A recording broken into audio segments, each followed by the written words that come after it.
স্বামী স্ত্রী এমন একটা নেয়ামত, তাদের মাধ্যমে পৃথিবীতে নেক্সট প্রজন্ম একটার পর একটা আসতে থাকে। তাদের মধ্যে যদি বন্ধু আদব কায়দা নিয়ম নীতি না থাকে, তাহলে কিন্তু কখনোই বন্ধু ভালো কিছু আশা করা যায় না। আমাদের দেশের স্বামী স্ত্রীর মধ্যে গন্ডগোল আছে না নাই? এখন ম্যাক্সিমাম ঘরে ঘরে বন্ধু স্বামী স্ত্রীর গন্ডগোল। আল্লাহ কোরআনে বলেছেন আশিরুহুন্না বিল মা'রুফ। আল্লাহ রাব্বুল আলামিন বলে দিয়েছেন, তোমরা তোমাদের স্বামী স্ত্রী মিলেমিশে তোমরা তোমাদের স্ত্রীদেরকে নিয়ে সৎ এবং সুন্দরভাবে জীবন যাপন করো। আমার দিকে তাকানো বন্ধু, আগে আমি পুরুষদেরকে নিয়ে আলোচনা করি।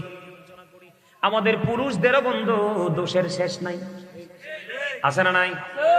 পুরুষের দোষের শেষ নাই। বলে হুজুর কেমন দোষ? আল্লাহর হাবিব বলেছেন, তুমি যদি চা খাও বিবির জন্য চা নিয়ে যাবে, তুমি যদি মিষ্টি খাও বিবির জন্য মিষ্টি নিয়ে যাবে, তুমি যদি পান খাও বিবির জন্য মিষ্টি নিয়ে যাবে। তুমি স্বামী হিসাবে যতটুকু কষ্ট করো, তার চাইতে তোমার বিবিও কম কষ্ট করে না।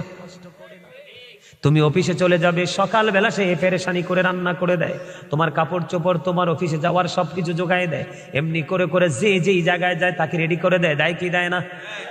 এই জন্য নবীজি বলেছেন, তোমার উপর তোমার বিবির উপর তোমার উপর দুজনের উপর দুজনের অধিকার রয়েছে। তোমরা কি করো? একজন তুমি যেটা করবে, তোমার জন্য কোনো কাপড় কিনলে বিবির জন্য কাপড় কিনো। তোমরা মনে রাখবে, আল্লাহর হাবিব বলে দিয়েছেন, নারীদেরকে বাঁকা হাড্ডি দিয়ে তৈরি করা হয়েছে। কি দিয়ে? পাঁজরের বাঁকা হাড্ডি দিয়ে নারীদেরকে তৈরি করা হয়েছে। নারীদের চিন্তা বাঁকা বাঁকা। আল্লাহর হাবিব বলে দিয়েছেন, বউ যদি 100টা ভুল করে, কয়টা? আল্লাহর হাবিব বলেছেন, বিবি যদি 100টা ভুল করে, তুমি 99টা ক্ষমা করে দিও, আর একটা ভুলের জন্য তাকে শাসন করিও। কারণ একেবারে ফেলে যদি রাখো তাহলেও হবে না, আবার যদি বেশি বেশি দোষ ধরতে থাকো তাহলেও সংসার টিকবে না, ভেঙে ফেলতে হবে। এটা হলো পুরুষের দায়িত্ব। কে বলেছে? আল্লাহ রাসূল বলেছেন। কথা কয়টা? 100টা অন্যায় করলে 99টা মাফ করে দিবেন, একটার জন্য তাকে শাসন করবেন। শাসন করতে গিয়ে তার মা বাবা উঠাইয়া গালি দিয়েন না, তার মুখের উপর মারবেন না। আল্লাহর হাবিব নিষেধ করেছে, বিবির মুখের উপর টাচ করে মেরো না। এখন আপনি মনে মনে ভাবলেন, হুজুর আমি আমার বিবিকে সর্বোচ্চটা দিয়ে ভালোবাসি, কিন্তু সে তো আমার মাকে ভালোবাসে না, বা মায়ের সাথে কোনো ধরনের মিলমিশ হয় না, মাকে আপন করে নেয় না। সেই ক্ষেত্রে নবীজি বলেছেন, তুমি চেষ্টা করো তাকে ভালো করার জন্য। যদি সে ভালো না হয়, তাকে সসম্মানে কি করে দাও? তালাক দিয়ে দাও। কি দিয়ে দাও? তারপরও মারামারি করা যাবে না, ঝগড়া করা যাবে না, কলহ সৃষ্টি করা যাবে না। কিন্তু বন্ধু, বিবি এবং মায়ের মধ্যে যদি দ্বন্দ্ব চলে, মাকে কিছু বলা যাবে না। কারণ আল্লাহ বলেছেন, আমার আগে যিনি আলোচনা করেছেন তিনি ওই আয়াতটা তেলাওয়াত করেছেন, ওয়াবিল ওয়ালিদাইনি ইহসানা। কথা কি বুঝতে পারছেন আমার বন্ধুরে? আমাদের মধ্যে সমস্যার শেষ নাই। আমাদের যারা ম্যাক্সিমাম পুরুষরা কিন্তু বিবিকে মোহরানা দেয় না। অনেক ম্যাক্সিমাম পুরুষ তার বিবিকে মোহরানা দেয় না। আল্লাহর হাবিব বলে দিয়েছেন, কোন স্বামী যদি ক্ষমতা থাকার পরে, এবিলিটি থাকার পরে তার বিবিকে যদি মোহরানা না দিয়ে মারা যায়, আপনার আমার প্রাণে নবী জানিয়ে দিয়েছেন, ওই স্বামী ইন্তেকাল করার পরে তাকে কাল হাসরের দিন জিনাকারীদের অন্তর্ভুক্ত করিয়ে উঠানো হবে। আর জোরে কথা,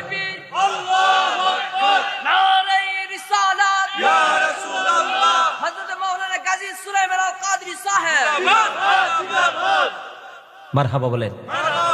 আমার কথা আপনারা বুঝতে পারছেন নি? আপনি সারা জীবন কিন্তু স্বামী স্ত্রীর সম্পর্ক করে গেছেন। আপনি আপনার অহংকারের কারণে, অহমিকার কারণে আপনি আপনার বিবিকে ন্যায্য প্রাপ্যটা আপনি বুঝাইয়া দিলেন না। আল্লাহর হাবিব বলে দিয়েছেন, তুমি অপেক্ষায় থাকো, তোমার জন্য জাহান্নাম বরাদ্দ। কাল হাসরের ময়দানে জিনাকারীদের অন্তর্ভুক্ত করে তোমাকে জাহান্নামে তোলা হবে। জোরে জোরে কন্যা নাউজুবিল্লাহ। এখন বিবির মোহরানা আটকায় রাখবেন নি? হ্যাঁ, আটকায় রাখবেন। এবার আসেন, আমাদের সমাজের মধ্যে কিছু ক্যারেক্টারলেস মেন অথবা পিপল আছে না নাই? চরিত্রহীন আছে না? বড় বউকে ঘরে রেখে, বাচ্চাকে ঘরে রেখে ঘুম পাড়িয়ে আরেকটা বিয়ে করে। তোমার তো বিয়ে 4টা বৈধ, কয়টা? তুমি যদি সক্ষম পুরুষ হও, তোমার বিয়ে কয়টা বৈধ?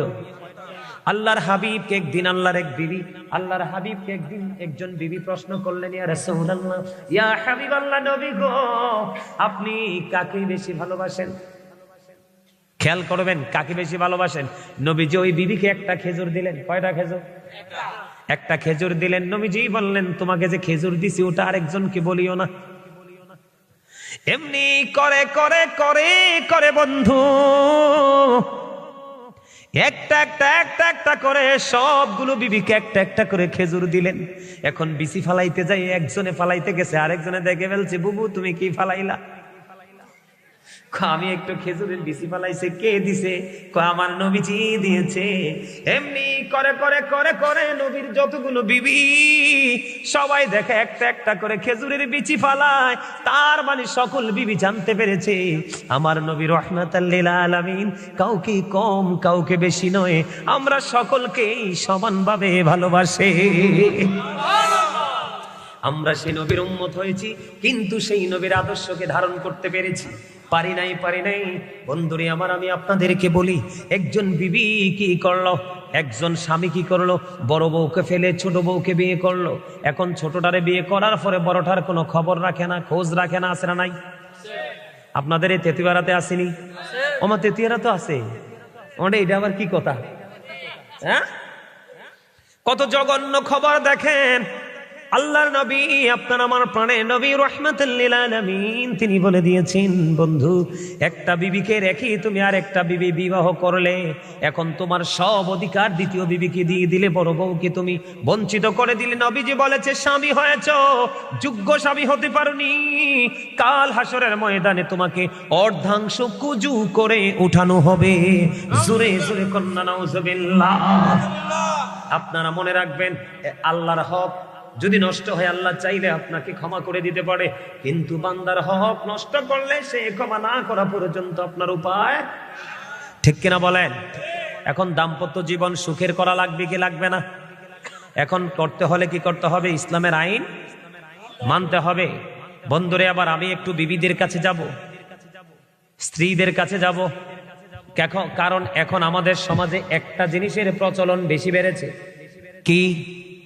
সেটা হলো জামাইয়ের পকেটের টাকা নিয়ে বাবার বাড়ি পাঠায়। আছে না নাই? সুযোগ পাইলে আবার ঘুরাইয়া স্বামীকে দেয়। স্বামী যদি সময় মতো দিতে না পারে, স্বামীকে অনেক অপমান অপদস্থ করে। আছে না নাই? আমাদের বাংলাদেশে, আমাদের অনেক জায়গায় আমি দেখেছি, আমার গ্রামের মধ্যেও আছে।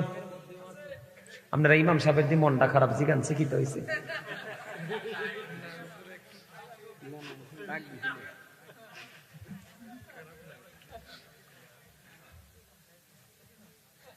আসেনি কন্যা, আমারে আসেনি কন্যা, পকেটের টাকা চুরি করে না?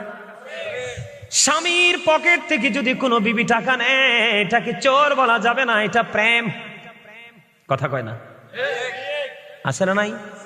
কিন্তু দোষটা হলো স্বামীর পকেট থেকে টাকা নিয়ে বাবার বাড়ি রাখা, তারপরে স্বামী বিপদে পড়লে বাবার বাড়ির বলে স্বামীকে দিয়ে আবার অপমান করা।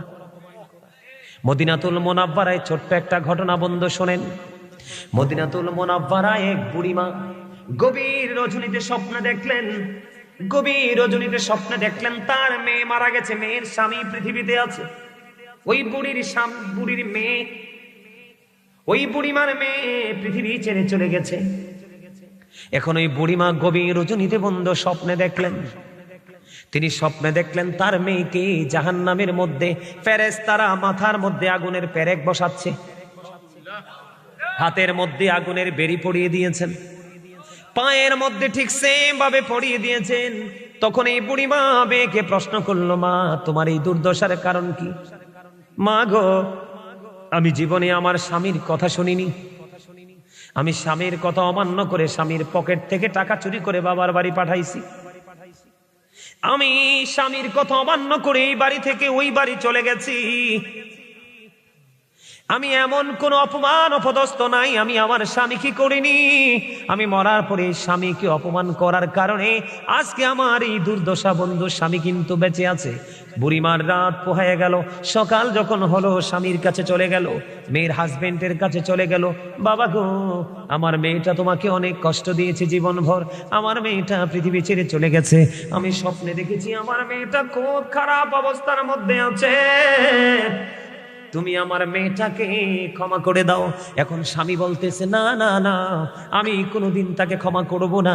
তার কারণ হলো এই কারণে আমি তাকে ক্ষমা করব না, কারণ সে সারাটা জীবন আমাকে অস্থির করে রেখেছে, কোনোদিন সে আমাকে মূল্যায়ন করেনি। আমি যদি বলেছি ওই দিকে যাইও না, সে আমার কথা শুনেনি, ওভারটেক করে গিয়েছে। এমনি করে করে যত অপমাননা সবগুলো করেছে, আমি ক্ষমা করব না। এবার ওই বুড়ি কি করলেন, কোনোভাবেই কোনো সুযোগ না পেয়ে বুড়ি মা চলে গেলেন আপনার আমার প্রাণের নবীর কাছে। ইয়া রাসূলুল্লাহ, ইয়া হাবিবাল্লাহ, নবী গো, ও প্রাণের নবী, আমার মেয়েটা আমি দেখেছি জাহান্নামে এমন এমন বিপদে আছে। ইয়া রাসূলুল্লাহ, আমি আমার মেয়ের জামাইয়ের কাছে ক্ষমা চাইতে গিয়েছি, সে বলে দিয়েছে সে ক্ষমা করবে না। এখন সে যদি ক্ষমা না করে, ইয়া রাসূলুল্লাহ, আমার মেয়েটা ক্ষমা পাবে না, মুক্তি পাবে না। এবার আমার আপনার প্রাণের নবী স্বামীকে ডাকলেন। স্বামীকে ডাকার পরে আমার আল্লাহ নবীজি বলে দিলেন, তুমি যদি তোমার বিবিকে আজকে আল্লাহর রাস্তায় ক্ষমা করে দাও, আল্লাহ রাব্বুল আলামিন তোমাকে ক্ষমা করে দেবে। জোরে জোরে কন্যা সুবহানাল্লাহ। স্বামী নবীজির কথা শুনে স্ত্রীকে ক্ষমা করে দিলেন। বুড়িমা পরে স্বপ্নে দেখলেন আল্লাহ রাব্বুল আলামিন ওই মেয়েটাকে জাহান্নাম থেকে জান্নাতে অধিষ্ঠিত করেছে। জোরে জোরে বলেন না সুবহানাল্লাহ। বন্ধুরি আমার, আমি আরেকটা ঘটনা আমি আপনাদেরকে বলি। মেয়েরা বন্ধু যদি স্বামীর কথা মেনে চলতে পারে, তাদের জন্য বড় নিয়ামত। মদিনাতুল মুনাওয়ারায় বন্ধু এখনকার যুগে কিন্তু বেপরোয়াভাবে চলাফেরা করে। আমাদের আগে আমরা ছোট থাকতেও দেখছি বন্ধু, খানদানি বংশের মানুষেরা বিবিদেরকে বাড়ি থেকে বের হতে দিত না। বাড়িতে কাজের লোক রাখতো, দাসী রাখতো, ঠিক কিনা বলেন? রাখতো কি রাখতো না? দাসী রাখতো কিনা? তৎকালীন সময়ে, আমার কথা শোনেন, তৎকালীন সময়ে বন্ধু আল্লাহর প্রিয় হাবিব সরকারে মদিনা তিনি বলেছেন, এক স্বামী তার বিবিকে নির্দিষ্ট সময় বেঁধে দিয়ে চলে গেলেন, আল্লাহর জন্য সফরে বের হয়ে গেলেন। যাওয়ার সময় বলে গেলেন, বিবি রে, তোমার যা কিছু প্রয়োজন আছে আমি বাড়িতে দাসী দিয়ে গেলাম, আমার যা কাজের লোক দিয়ে গেলাম, তার মাধ্যমে তুমি কি করবা, তোমার সকল চাহিদা তুমি পূরণ করবা, কিন্তু বাড়ি রাঙিনা ছেড়ে বের হইও না। হঠাৎ করে বন্ধু একদিন খবর আসলো, তখন তার বাবা সিরিয়াস অসুস্থ, কিন্তু স্বামী তো বলেছে তুমি বাড়ি ছেড়ে যেও না। এবার নবীজির কাছে খবর পাঠালেন, ইয়া রাসূলুল্লাহ, নবী গো, আমার স্বামী নিষেধ করে গিয়েছে। নবীজির কাছে এইভাবে পাঠালেন খবর, কিন্তু আমার বাবা সিরিয়াস অসুস্থ, আমার বাবাকে দেখতে যেতে চাই, যেতে পারবো কিনা? আল্লাহর হাবিব বলেছেন, তোমার স্বামী যেহেতু নিষেধ করেছে তুমি যেও না। মেয়েটা ধৈর্য ধরলো, ধৈর্য ধারণ করে বন্ধু অবস্থান করলো, ধৈর্য ধারণ করে অবস্থান করলো। কিছুদিন পরে আবার খবর আসলো, এই মেয়েটার বাবা মারা গেছে। ইন্না লিল্লাহি ওয়া ইন্না ইলাইহি রাজিউন। তখন আবার খবর পাঠালেন নবীজির কাছে। নবীজি বললেন, তোমার স্বামী এসেছে? না। তার স্বামী এসেছে? কয় না। কিন্তু স্বামী যদি না আসে অনুমতি ওভারটেক করে যাওয়া যাবে না। মেয়েটা কি করলেন না বন্ধুরে আমার, স্বামীর কথা অমান্য করলেন না, নবীজির কথা অমান্য করলেন না, তিনি তেনার বাড়িতে অবস্থান করলেন। বন্ধু, বাবা মারা গেল, কাফন দাফন সব হয়ে গেল। গভীর রজনীতে আল্লাহর প্রিয় হাবিবের কাছে খবর চলে আসলো, নবী গো, আপনি জানিয়ে দেন ওই মেয়েটা আপনার কথা মান্য করেছে এবং স্বামীর হুকুম মান্য করেছে, এই কারণে আমি তার বাবাকে জান্নাতে দিয়ে দিয়েছি। জোরে জোরে কন্যা সুবহানাল্লাহ। বন্ধুরে আমার, আমি আপনাকে বলি, বেপরদাসীর স্বামী স্ত্রীর মধ্যে একটা মধুর বন্ধন, সুসন্তান পৃথিবীতে আসার বেশি সম্ভাবনা বয়ে আনে। আমি আপনাদেরকে বলে বন্ধু, স্বামী স্ত্রীর সম্পর্কটা কেমন হওয়া লাগবে? আপনার ধরেন গভীর রজনীতে স্বামী বিছানায় চলে গেল, স্বামী স্ত্রী বিছানায় চলে গেল, কিন্তু স্বামী যখন স্ত্রীকে ডাকবে, স্বামী যখন স্ত্রীকে ডাকবে কাছে আসার জন্য, কিন্তু স্ত্রী তার স্বামীর ডাকে সাড়া দিল না, মুখটাকে উল্টো দিকে ঘোরায় দিল। আল্লাহর হাবিব বলেছেন, যখন সে স্বামীর ডাকে সাড়া না দিয়ে মুখটাকে উল্টো দিকে ঘুরিয়ে দিল, আল্লাহর প্রিয় হাবিব সরকারে মদিনা তিনি বলে দিয়েছেন, বন্ধুরি আমার, ওই তখন থেকে সারা রাত পর্যন্ত ওই মহিলাটাকে লানতের ফেরেশতা শুধু লানত দিতে থাকলো। জোরে জোরে কোন নাউজুবিল্লাহ। বন্ধুরি আমার, আপনারা জানেননি সবচেয়ে বেশি রান্নার ক্ষেত্রে সবচেয়ে রিস্কের রান্না কোনটা? কি? দুধ। দুধের পক্ষে কে কে হাত তোলেন? আরে বেটা ডর আসনি, হেসে তো দুধে তো আর তো ভয় পায়। সবচেয়ে রিস্কের রান্না, কারণ আমি আমার মায়ের সাথে অনেক দুধ জাল দিছি। ও মা হাসে, ছেলে হলে কি মারে সাহায্য করতে পারে না? এমন কোন হেল্প নাই আমি আমার মারে করি নাই। দুধ এমন একটা জিনিস বন্ধু, এটা কিন্তু উত্তরায় যদি ভালো করে কন্ট্রোলিং এ রাখা যায় না, উত্তরায় পড়ে যায়। বলে হুজুর দুধের কাছে কেন আসলেন? হাদিস শরীফের মধ্যে এসেছে, নবীজি বলে দিয়েছেন স্বামীর কদর বোঝানোর জন্য, স্ত্রীর কাছে স্বামীর মর্যাদা বোঝানোর জন্য, একটা স্ত্রীর কাছে তার স্বামী কতটা দামি সেটা বোঝানোর জন্য নবীজি বলে দিয়েছেন, একটা নারী যদি চুলার মধ্যে দুধ বসায়, দুধ রান্না করা অবস্থায় থাকে, আর এই অবস্থায় যদি তার স্বামী ডাক দেয়, একটা সেকেন্ডও দেরি করতে পারবে না। স্বামীর ডাকটা দিতে দেরি, স্বামীর কাছে চলে যেতে হবে। দুধ পরে সব ছাই হয়ে যাক, তারপরও স্বামীর ডাকে আগে সাড়া দিতে হবে। জোরে জোরে সুবহানাল্লাহ। আমার দাদা ভাইরা আসেনি, এনে অনেকে ফান খায় না, দাদি আসেনি, দাদার দাদি আছে না? হ্যাঁ, আমার নবীজি কইতেছে কি জানেননি? যদি পান খাই অভ্যাস হয়, দাদা দাদু দুজনে পান খাবেন। যদি চা খাওয়ার অভ্যাস হয়, দুজনে একসাথে বসে চা খাবেন। নবীজি জানিয়ে দিয়েছেন, স্বামী স্ত্রী দুজনে 1 ঘন্টা সময় বা কিছু সময় তারা যদি প্রেমের আলাপ করতে করতে পান খাক, দুধ খাক, চা খাক, কফি খাক, যেটাই খাক, নবীজি বলে দিয়েছেন 1 ঘন্টা বা কিছু সময় যদি তারা একসাথে বসে স্বামী স্ত্রী প্রেমের আলাপ করে, মহাব্বতের আলাপ করে, তাদের আমল নামায়, দুজনের আমল নামায় 1 বছরের নফল ইবাদতের সওয়াব দেওয়া হয়। এখনকার স্বামী স্ত্রী তো ইঁদুর বিড়ালের মতো, ম্যাক্সিমাম এরকম না? ম্যাক্সিমাম স্বামী স্ত্রী এখন কিসের মতো? ইঁদুর এবং বিড়ালের মতো। নাকি ভুল বললাম? আরো জোরে। আমি দেখছি এক সময় আমার নিজের চোখে, এক বউ, নতুন বউ আইছে শ্বশুর বাড়ি। তা আমি গেছি, বউ চাইতাম, ছোট তো বড় ইয়ে না বুঝছি, বউ চাউন যে বালা না, জায়েজ নাই। বউ চাইতে গেছি, বুঝছেন? বউ চাইতে যাইয়া দি বহু ট্যাঙ্কের উপরে ট্যাঙ্ক দিয়া সিগারেট টানে টোকা মাইরা। নাউজুবিল্লাহ কোন না? আরো জোরে। হেতে পুলিশ, হেতে সেকেন্ড ওয়াইফ। কথা কি কইছি বুঝতে পারছেন? এক্সাম্পল দিলাম, এক্সাম্পল। বিশ্বাস হয় না আপনাদের? ওমা, আপনারা কে কে আমার কথাটা বিশ্বাস করছেন? হাত তুলে দেখান তো, সোজা কইরা। আমি আবার অন্য বক্তাদের মতো কাল্পনিক গল্প বানাইয়া বলার বক্তা না, আলোচক না। যতটুকু বলি কোরআন হাদিস থেকে বলার চেষ্টা করি। আপনারা সবাই হাত তোলেন নাই, বিশ্বাস হয় নাই কথাটা। আমি নিজের চোখে দেখছি, এ মোটা সুন্দর। আমি কই এটা সিগারেট খানা হিকলো ঘুরতে আছে না নাই? আপনার এখনো আমাদের মাঝে খুঁজতে এরকম বউ পাওয়া যাবে? ও বন্ধু, এইরকম ভাইরাস মার্কা মহিলা বউ বানানো যাবে না। একটা যদি এক বাড়িতে ঢুকে পুরো বাড়ি নষ্ট করে দিবে। কথা কি বুঝতে পারছেন? এই জন্য আমি আপনাদেরকে বললাম, বেপরদাশীল স্বামী স্ত্রীর মধ্যে কখনোই মিল হয় না। তাদের মধ্যে কখনোই নমনীয়তা, নম্রতা, ভদ্রতা থাকে না, থাকেনি। আপনাদের এলাকা তো বর্ডার সেট নেটা, এদিক দিয়ে বর্ডার না, বিবির বাজার বর্ডার এদিক দিয়ে তো। আপনাদের এদিকে মদ টদ খায়নি কেউ? গাঁজা টাজা খায়নি? খায়? বাবা খায়? নেশা করে? নেশা করে? নেশা নিয়ে একটু ওয়াজের দরকার আছে না? কথা কয় না? আপনারা পক্ষে না বিপক্ষে নেশার? একটু ওয়াজ করা লাগবে না? কারণ আপনাদের ছেলেরা তো নষ্ট হয়ে যাবে। এই আমি কই আপনাদেরকে কি বলি, আপনাদের এলাকায় না, আপনাদের এলাকা তো অন্য জায়গা থেকে মানুষ নেশা করতে আসে না? এতে কি প্রভাবটা আপনাদের সমাজে পড়ে না? এদেরকে দৌড়ানি দিতে পারেন না?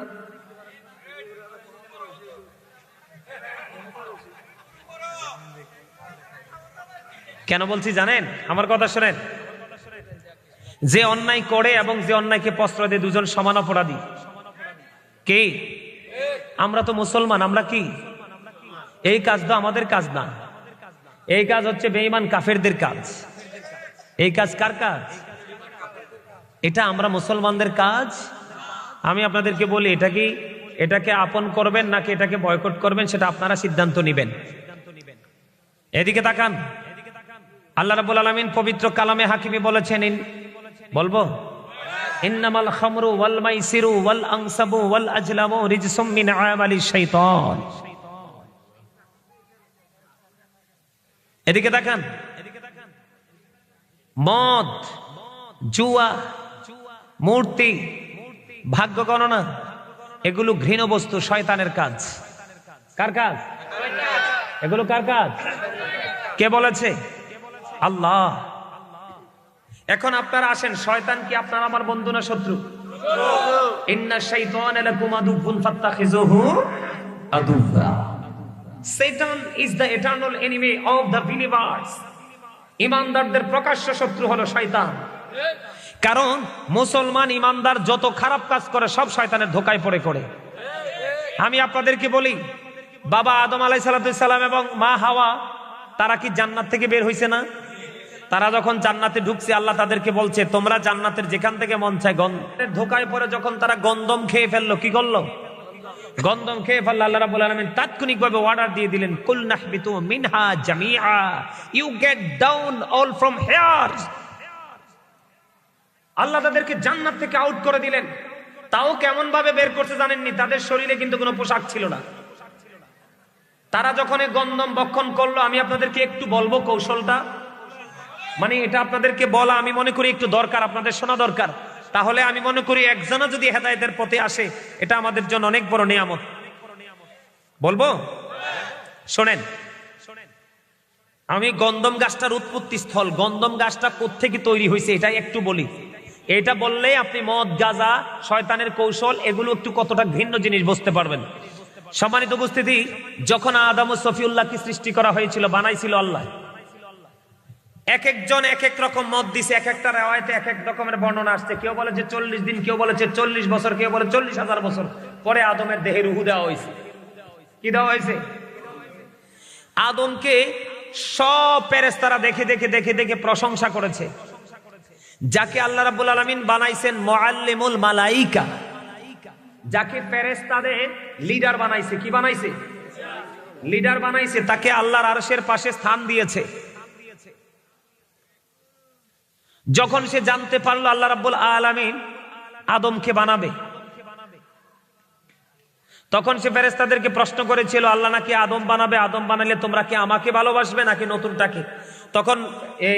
তখন ওই ফেরেশতারা বলেছিলেন, আল্লাহ যাকে অর্ডার করবে তাকে আমরা মানবো। তখন ওই মুআল্লিমুল মালাইকা পরে যেটা শয়তান হইছে, এটার একটু গায়ে লাগছে।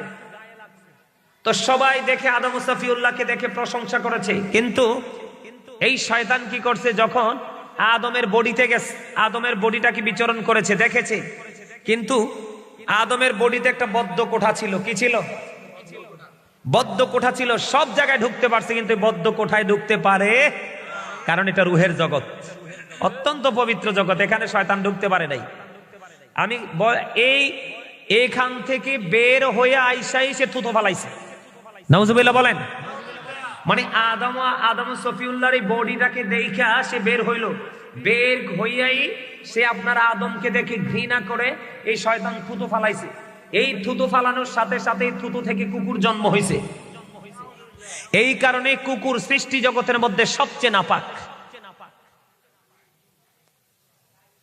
এই যে শয়তান আদমের বডিতে ঢুইকা যে বিচরণ করছে, যে ময়লা, এই বিচরণের ময়লাগুলো ভিতর থেকে বের করে যেই জায়গার মধ্যে পুঁতে রেখেছিল, ময়লাগুলো থেকে স্তূপ থেকে কয়দিন পর একটা গাছ উঠছে, এটাই গন্ধম।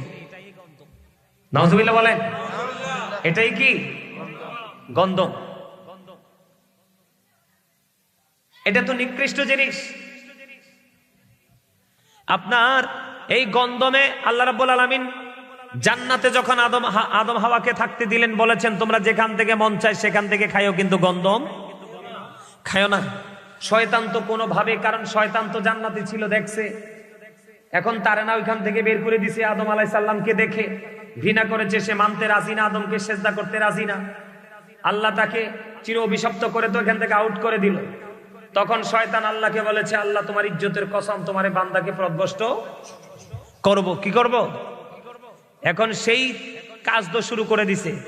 এখন শয়তান তো কোনোভাবেই জান্নাতে ঢুকতে পারতেছে না। পরে অনেক কৌশলে সে জান্নাতে ঢুকলো, ঢুইকা যাইয়ে গন্ধম গাছের নিচে কান্না শুরু করছে। কি শুরু করছে? কান্না শুরু করছে। কান্নার আওয়াজ শুনে মা হাওয়া গেছে। যাওয়ার পরে মা হাওয়া যায় জিজ্ঞেস করলো, তুমি কান্দো কেন? কয় আমার কান্নার কারণ হলো এত সুন্দর সুখের জায়গা, এত সুন্দর নিয়ামতের জায়গা তোমার জন্য বরাদ্দ হলো, আমি কান্দি এই জন্য, কারণ তোমরা কিছুক্ষণের মধ্যে অথবা কিছুদিনের মধ্যে জান্নাত থেকে বের হয়ে যেতে হবে। কয় কেন রে, কেন রে? কয় আমি তো এই জায়গা থেকে বের হব না। তখন ওই শয়তান বলতেছেন, যদি তুমি এখান থেকে বের হতে না চাও, তাহলে এই গাছের ফল যদি খাইতে পারো, তাহলে চিরস্থায়ী ভাবে থাকতে পারো না। নাউজুবিল্লাহ বলেন না। এবার মা হাওয়া কি করলেন? মা হাওয়া কি করলেন? ওই গন্ধম খাইতে চাইলেন। দেখেন শয়তান কত ইন্টেলিজেন্ট। এবার ডাক দিয়ে বললেন, না না, তুমি একা থাকলে লাভ হইব কি? তোমার স্বামী যদি না থাকে, তুমি একা একা খাইও না, তুমি তোমার স্বামীর কাছে নিয়ে চলো। এবার বন্ধু আদম সফিউল্লাহর কাছে নিয়ে আসলেন। আদম সফিউল্লাহর কাছে নিয়ে আসার পরে আদম বন্ধু তন্দ্রাচ্ছন্ন ছিল, তখনই গন্ধম খাইতেছিলেন। তখনই বুঝতে পারলেন যে তিনি হারাম জিনিস খাচ্ছে। এই যে এখানে পুরুষের আসেনি একটা জিনিস, আদম এখানে টিপ দিয়ে ধরেছিলেন, তখন থেকে বন্ধু পুরুষের এটা বের হইছে। আসেনি এটা? এই জন্য আমি আপনাদেরকে বললাম, যখন এই দুজন মিলে এই গন্ধম ভক্ষণ করলো, আল্লাহ রাব্বুল আলামিন জান্নাতি পোশাকগুলো খুলে নিল। এরপরে অর্ডার করলেন, তোমরা এখান থেকে বের হয়ে যাও। জান্নাত থেকে বন্ধু বের হয়ে গেল। ঠিক তেমনি ভাবে এই পৃথিবীর মুসলমান যুগে যুগে যুগে যুগে শয়তান ইমানদারদেরকে পথভ্রষ্ট করার জন্য পায়তারা করবে।